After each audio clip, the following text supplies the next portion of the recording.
Sa video na to, magsiswimming tayo dito kasama yung mga isda.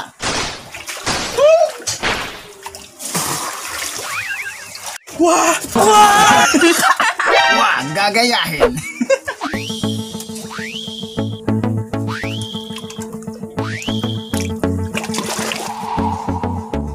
What's up guys? Good day po sa inyo lahat at sa lahat po ng mga kahabi natin dyan, and welcome back to another video. So for today's video mga kahabi, nakita nyo naman po sa intro natin na nag-swimming po tayo dito sa ating pond, at nagawa po natin yun dahil meron po tayong inayos dun sa ating bottom drain. Chinek po natin yun dahil baka yun po yung dahilan kaya bumababa yung tubig dito sa filter natin. Makikita nyo po mamaya kung ano po yung ginawa natin doon. At sa kakapanood nga po natin ng vlog nating idol na si Pete Master, na makuha natin kung paano siya magsalita. Bisaya vlogger rin po kasi siya, kaya full support po tayo. Pero yung video po natin ngayon mga kahabi, ipapakita ko po sa inyo yung ating filtration dahil maglilinis po tayo ngayon kung effective po ba siya, kung ano po yung nangyari doon sa ating mga filter media, at kumusta po yung ating filtration system. Tara, samahan niyo po ako mga kahabi at linisin po natin yung ating filtration system at i-check po natin yung bottom drain nitong pond natin para mahanap po natin yung dahilan kung bakit bumababa yung tubig dito sa filter natin. So yun po yung gagawin natin mga kahabi. Let's go!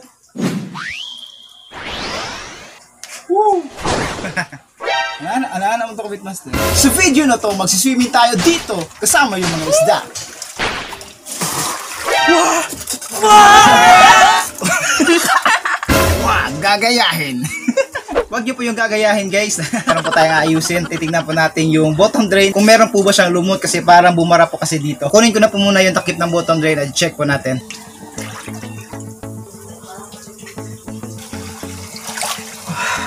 Grabe po yung lumot guys. So ayun po pala. Kaya pala nagbara dun sa ilalim dahil sumuot na po ito dun sa pinakailalim talaga, kaya konti na lang po yung pumapasok na tubig. Na-close pala niya yung butas ng bottom drain natin, kaya konti na lang yung pumapasok na tubig dun sa filter. Observe na lang po natin yung filter po natin ulit kung mababa po ba yung tubig or okay na po siya. So balik ko na po muna to dun.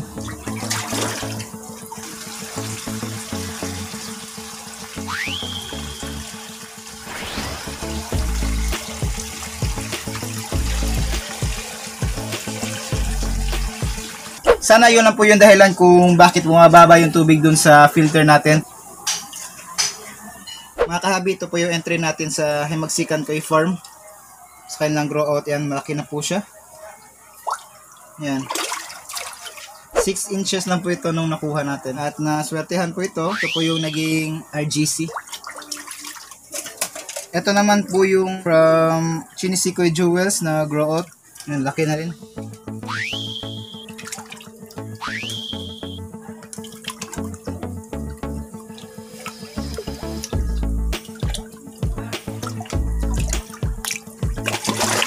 So ako na po tayo mga kahabi. Ito po yung ating filtration system mga kahabi. Effective po talaga nitong mga filter brush na magsala ng mga dumi. Ito po yung ating radial dito. So napaka-effective po talaga ng ganitong klase na setup. Yung pahaba, dahil nagsisettle po talaga yung mga dumi. Mas less po yung disturbance sa tubig, mas okay po siya. Compare dun sa mga filter drum, mas okay po itong ganitong klase na setup. Yung mga dumi nandito lang. Ayan. Ito yung inlet natin ng tubig papunta sa bio chamber po natin. Napakalinis na po ng tubig na pumapasok po dyan. Yan. Ito yung ating radial. Dito lang po yung disturbance ng tubig. Pagdating naman po dito, yan, napaka calm ng tubig. So dito naman sa ating first chamber, which is radial din po siya. Actually dalawa po yung radial nga natin dito. Hindi po natin to sinadya dahil ito po yung unang setup natin, yung mga filter chamber po natin na gamit ay mga drum, kaya naging dalawa po itong radial natin dito. Yung mga dumi nasa ilalim, ito yung inlet, tsaka yan papunta dito sa second radial din po natin. Sa mga kahabi natin dyan na may balak na magawa ng filter or mag-upgrade, okay po ito, consider nyo po ito, ayos po siya. Ngayon lilinisin na po natin to. Check po natin kung ano yung mas madali na linisin, yung filter chamber or itong bagong setup natin. Patayin na po muna natin yung pump.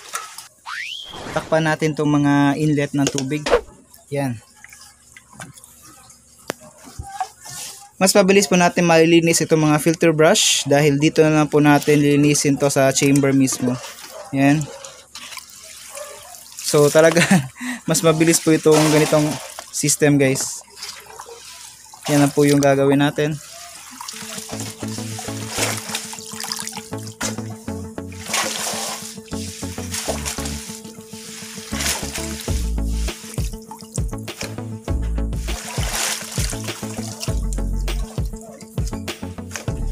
Ayan, at malinis na po yung mga filter brush. Ngayon, i-drain na po natin tong tubig dito. Dito rin, i-drain din po natin to. Yun.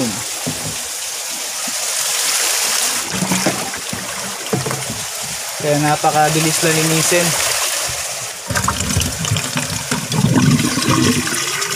Dito naman yung i-drain natin.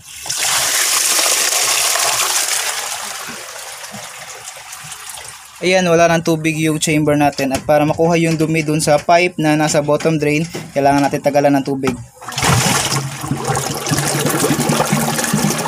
Antayin na po natin na mawala yung dumi. Ayan, medyo wala na. Ayan, tapos na po tayo maglinis mga kahabi. Napakadali lang linisin. Ibabalik na lang po natin sa dati. Ilalagyan na po natin ng tubig at saka ilalagyan na po natin yung mga filter media. At yun, tapos na tayo. Ayan po guys, napuno ko na po ito ng tubig, yung ating filter at saka yung ating pan. Ito lang po talaga yung pinakamahirap na part. Dahil poso po yung gamit namin dito, kailangan ko pa na mag-igib ng maraming tubig. Compare din po dun sa gripo na paandarin mo lang at aantayin mo lang na mapuno. Ito, kailangan po talaga nating mag-igib ng tubig. Ayan yung pan natin. Puno na rin ng tubig yung ating biofilter. Ngayon, ibalik ko na itong mga filter media. Ayan po mga kahabi, natapos na po natin itong paglinis dito sa ating filter at napaandar na po natin yung buong system at so far okay naman po siya. Ayan. Napakalinis na nitong filter natin. Handa na naman siyang sumala ng mga dumi.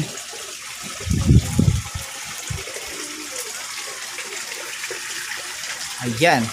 Ngayon, observe ko na lang itong water level dito sa ating filter. Kung di na po ba siya bumaba. Kung yun lang po ba talaga yung problema, yung ating takip ng bottom drain. Sana yun nga lang. Yun, sana nag-enjoy po kayo sa video na to. Sana po may natutunan po kayo dito. At kung bago ka pa lang sa channel natin, please like, share, subscribe kung di ka pa nakasubscribe para updated ka sa mga videos na i-upload po natin. At dahil po dyan nakatulong ka sa paggawa ko ng mga video. Before po tayo matapos, shoutout po muna sa inyo.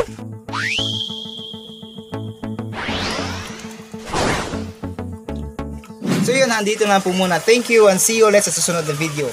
Fish out!